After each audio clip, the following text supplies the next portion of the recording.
Brynhanda and Croeso. Good afternoon, welcome, and thank you for joining us today for this Cardiff University event. This is the latest in our event series called For Alumni by Alumni Live, where we hand over the webcams and mics to our fabulous alumni to share their thoughts, expertise, passions and experiences on topics which will inspire, engage and spark curiosity within our community. Thank you all very much for attending today. We have a wide variety of people joining us today from across the UK and around the globe, so Indonesia, Paris and Cornwall to name a few. This event is being recorded and we'll send you the link in our follow-up email should you miss anything.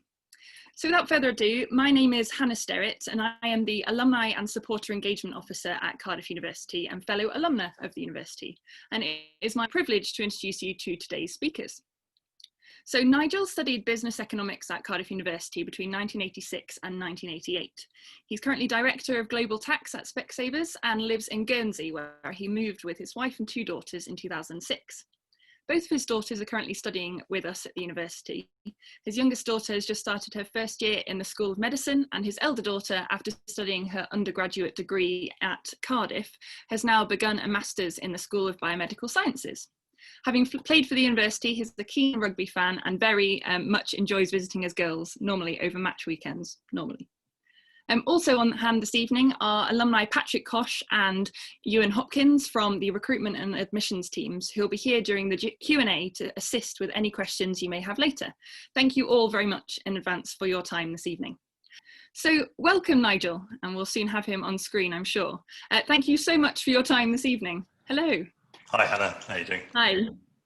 So as we get into our topic of discussion for this evening, navigating the UCAS process for parents, I want you to all think back to a time pre-COVID when going to physical open days was the norm. You could pop onto any campus to get a feel for the place, and sixth form or college for students considering higher education looked very different. The ongoing COVID-19 situation has affected every element of society, and so we hope this evening to give some insight into the process, to lend a helping hand to parents and in turn help their children or dependents.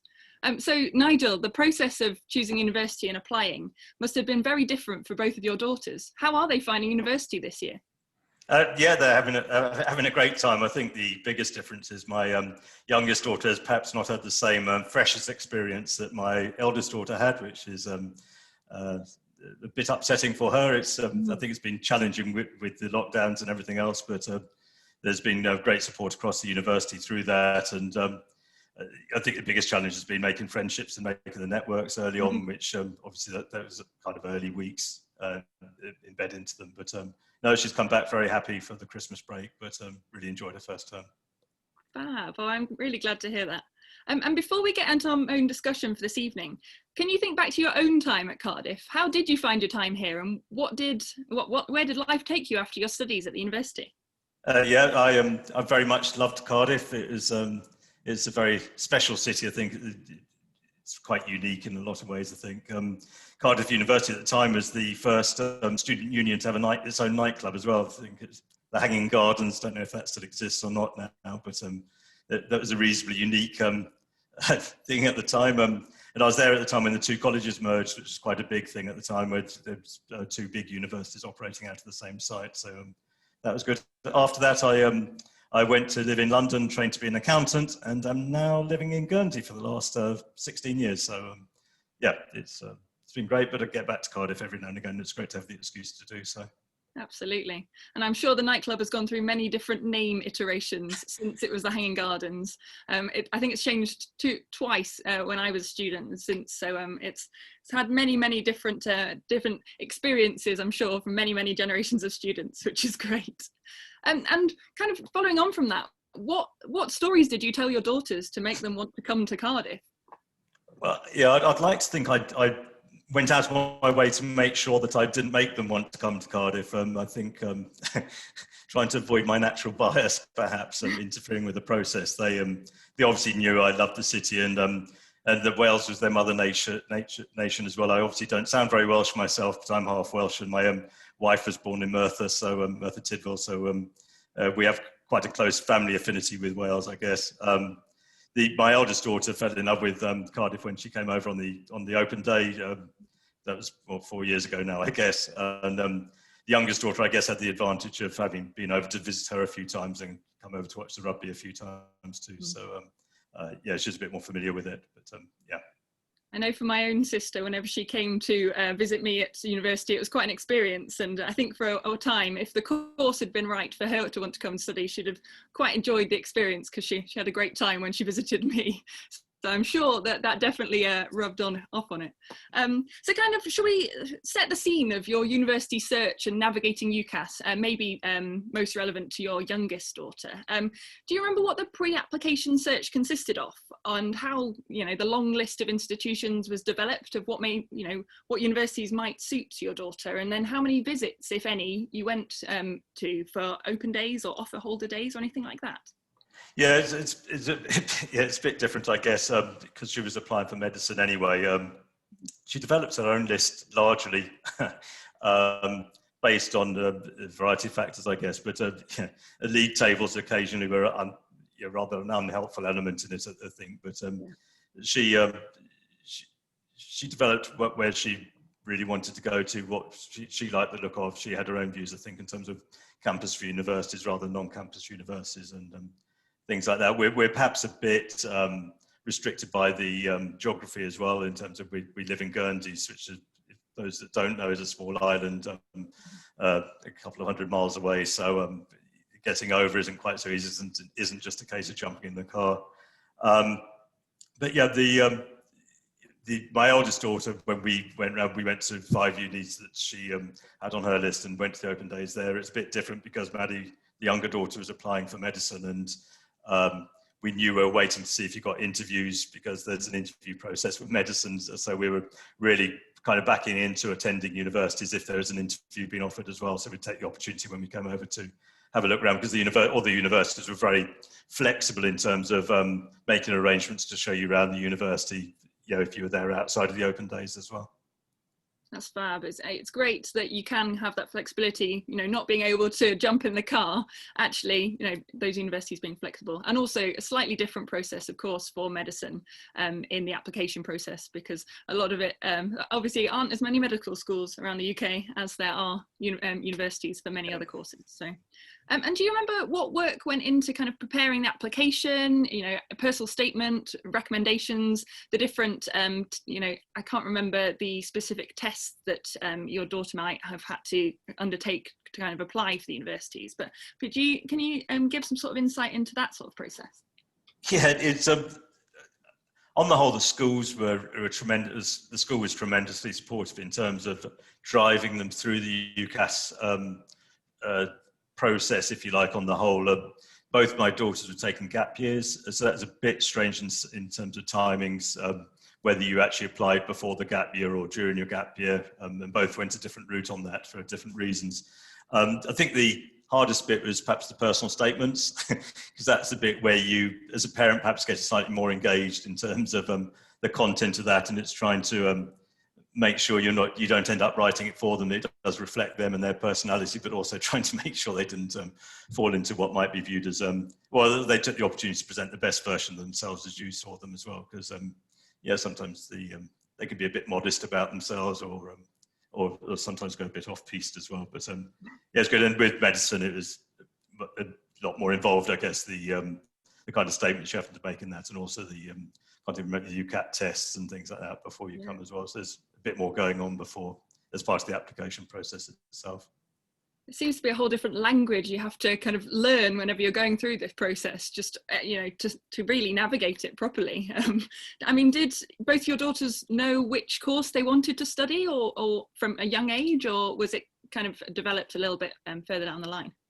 No, I think it's certainly developed over time. Really, they did international baccalaureate, which is a slightly different version of A-levels, I guess. But yeah, I think that as they started narrowing their options through that, they became clearer in terms of where they were wanting to head in terms of the type of degree they wanted to do. And I think the open days then helped reinforce that, especially in kind of exposing yourself to the departments and getting more information regarding how the courses worked and how they ran.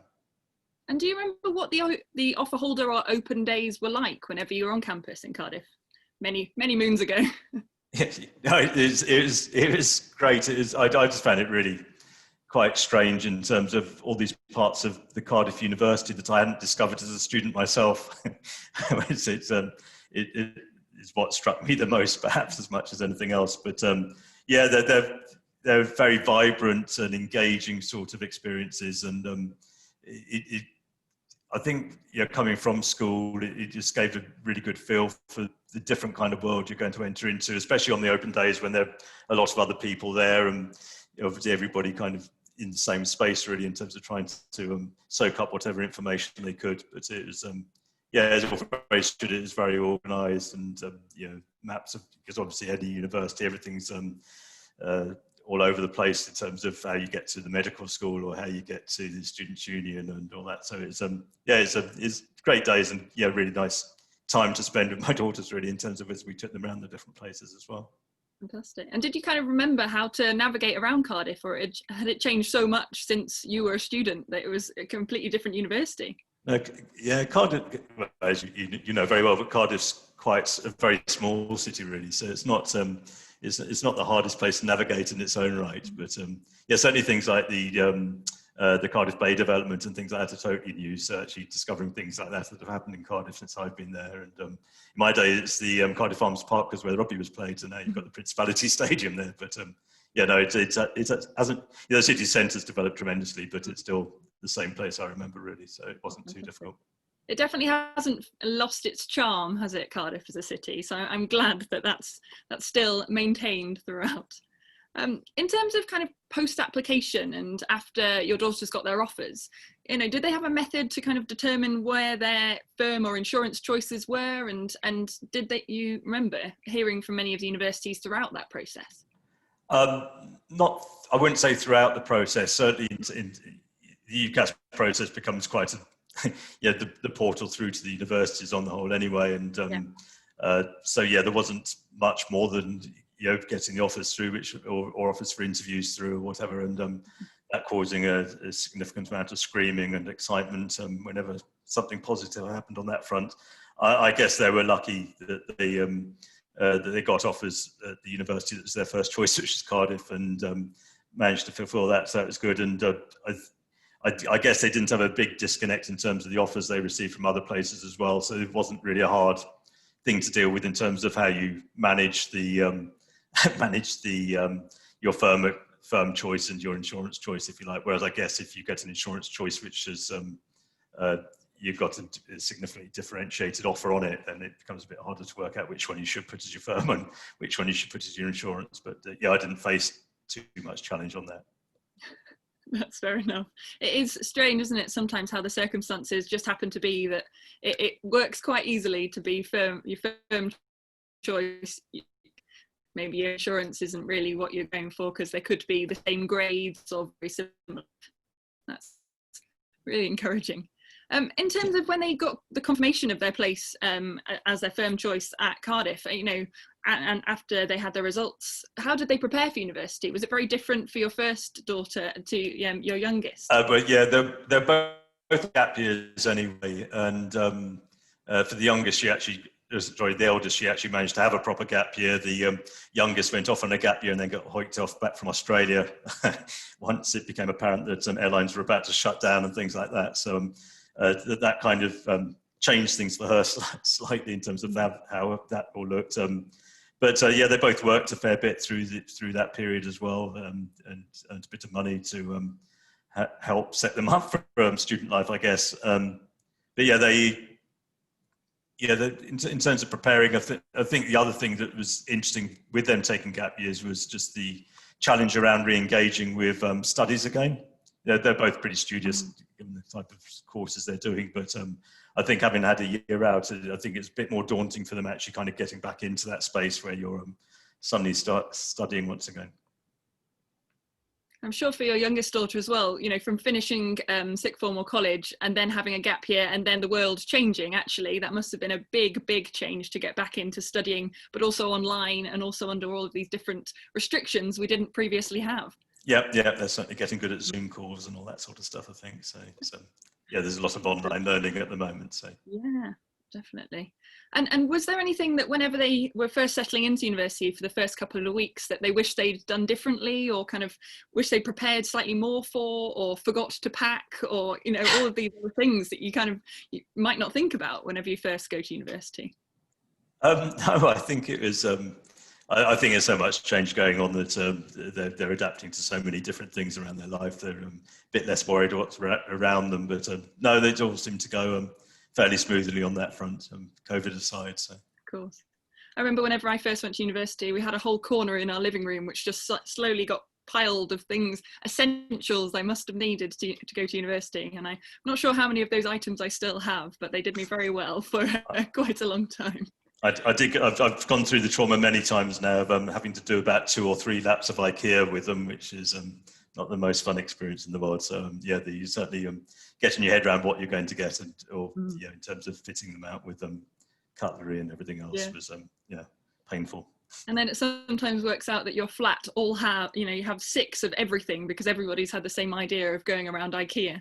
But whenever I was a student, I met people online beforehand that were in my halls, so it worked out quite easily that we didn't need 6 cheese graters and that sort of thing, but it doesn't normally work out like that. That's the one thing actually is really interesting, just in terms of the for both of them, the impact social media had, and knowing everybody in their flats pretty much through Facebook or groups or whatever else, and also within the broader block as well. So they're actually not walking into such an alien environment. It's almost like they already felt like they knew through their Facebook stalking activities, whatever else, each other, and you almost had friends as they joined, rather than it suddenly becoming, I remember my first day at university and waiting for people to appear in the hall, and you didn't know from Adam who was going to pitch up. So yeah, it's good. And did you feel a little bit more confident as a parent as well, knowing that they have met some people that will be hopefully their new best friends before you come onto campus that first time?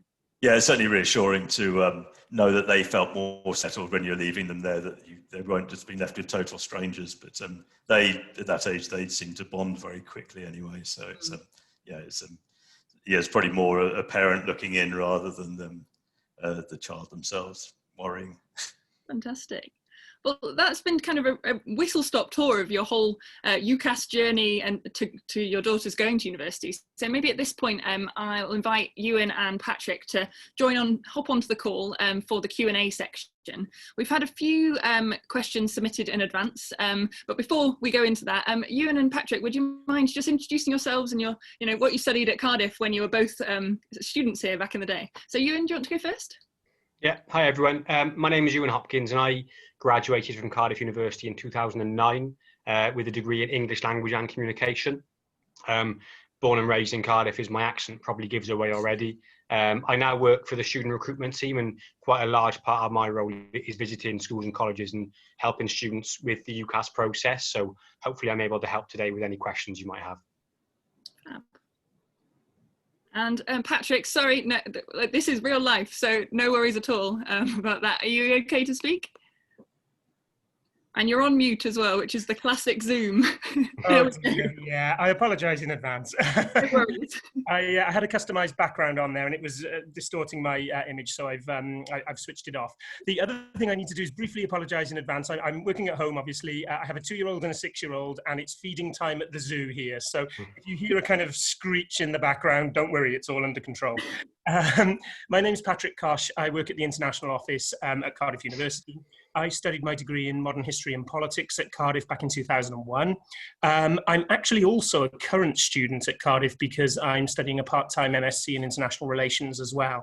So I've kind of seen it from every angle, as a student 20 years ago to being a student now. And I've worked for the university for the last 12 years, mainly advising and providing support to students from overseas. So it's great to be here, and I look forward to answering any questions. Fantastic, and thank you very much for your time as well this evening. I appreciate how difficult real life is alongside work, everything being in the same room, so no, thank you for that. We'll start with some of the questions we've been submitted in advance from our attendees. So the first one, which I'll ask yourself, Patrick, is what is the procedure for overseas applicants? It's from Gaurav from Newmarket. Hi, Gaurav. That's a really good question, and it's a question we're asked about a lot. In very straightforward terms, the procedure is not entirely different for undergraduate international students as it is for postgraduate students, but there are some complexities. So the UCAS process is the process that we accept undergraduate applications through. Certainly for students who've taken A-levels and international baccalaureate, you know, they apply through UCAS as a UK student would. There are some differences. Taking out things like dentistry, which have their own requirements, with the UCAS process, if you're an international student, usually, whilst we encourage you to apply by the UCAS deadlines, you can usually wait a little bit longer to apply, generally right up until the end of, but we do encourage applicants to get their application in early if they can.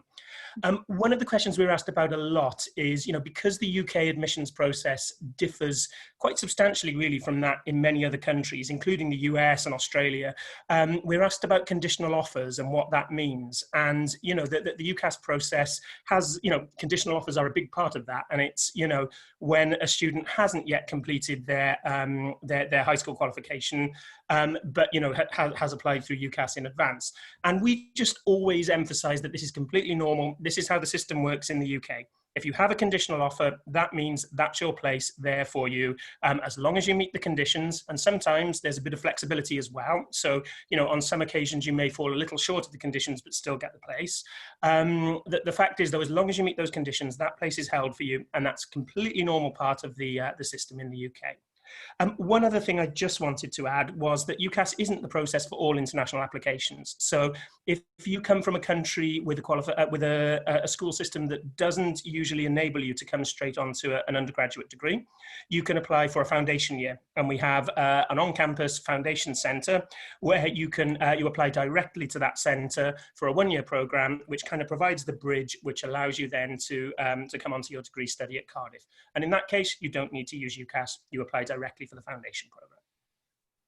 Fab. No, that's really comprehensive. Thank you, Patrick. It's just such a different process to the UK process, or perceived to be, that, yeah, it's just great to have that that overview. One of the other questions we've had submitted in advance, which I think will be quite an interesting discussion, is what is the most important part of the UCAS process for parents? And that's from Eleanor from Cardiff. So Nigel, you kind of touched on the personal statement being quite an important part of the UCAS process, but is there anything else that you could add there?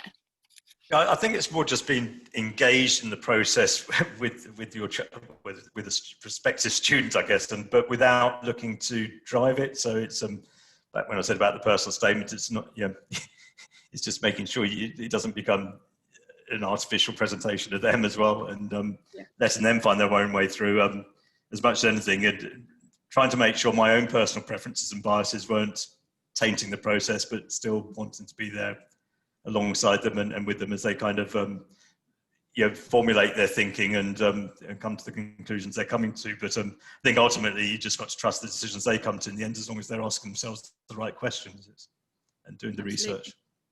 Fab. And Ewan, is there anything you can add to that from your experience? Yeah, so just to say, I am a parent, but only have a 5-month-old, so he's not quite there yet. But thinking back to my own experience, I completely agree with what Nigel said. I think I remember my parents being really engaged, and it made it a lot easier for me.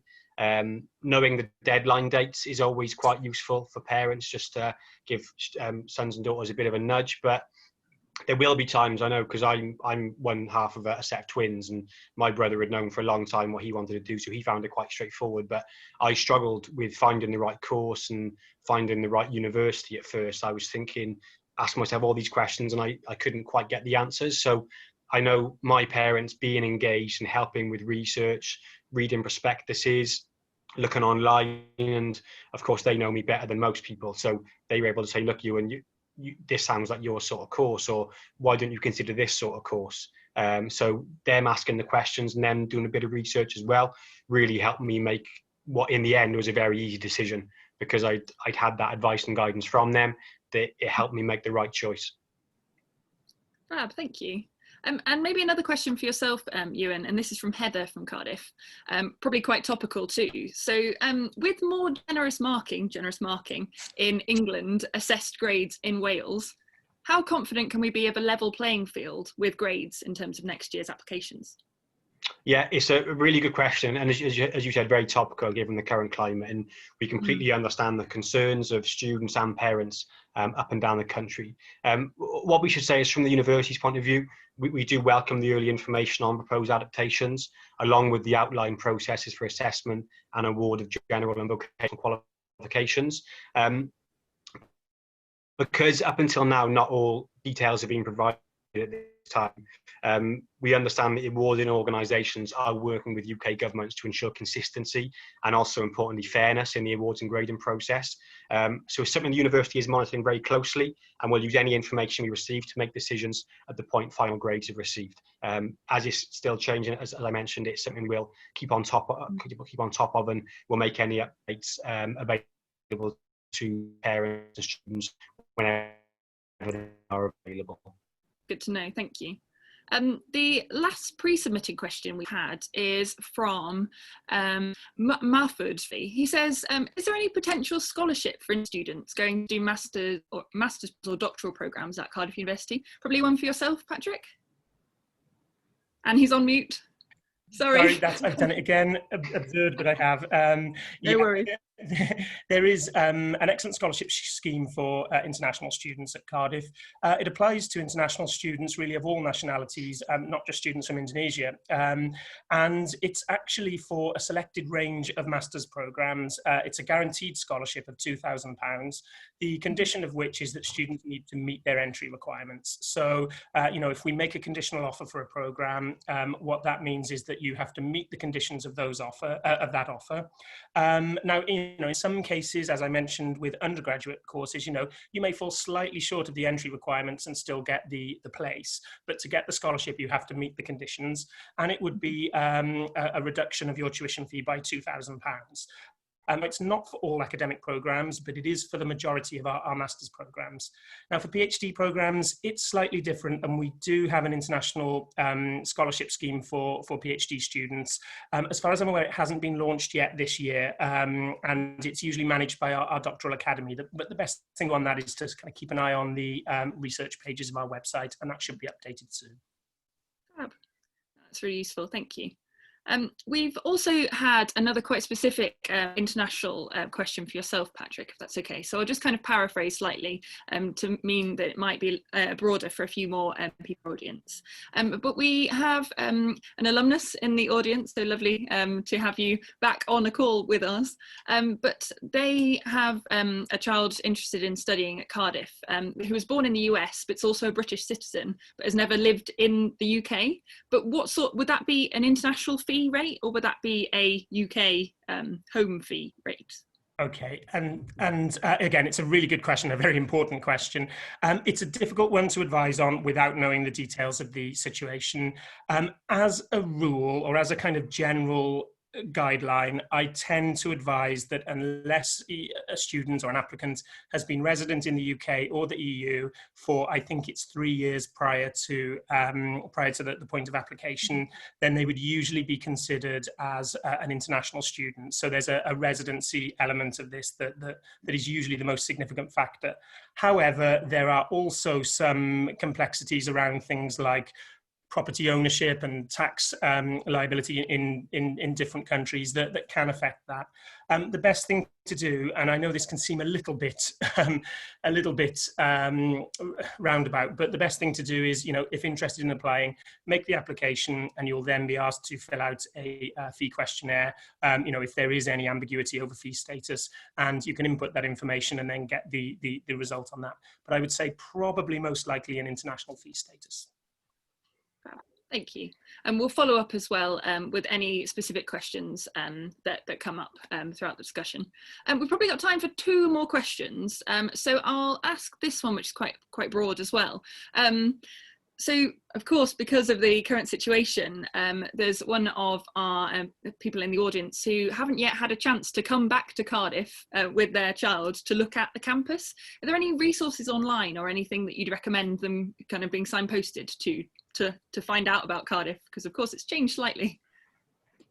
Iwan, would you like to have a go at that one? Yeah, thanks, Hannah. Yeah, another good question. And again, so given the fact that people aren't able to visit, it is a really tricky time at the moment for students and parents to to be asked to make very big decisions, having not seen places.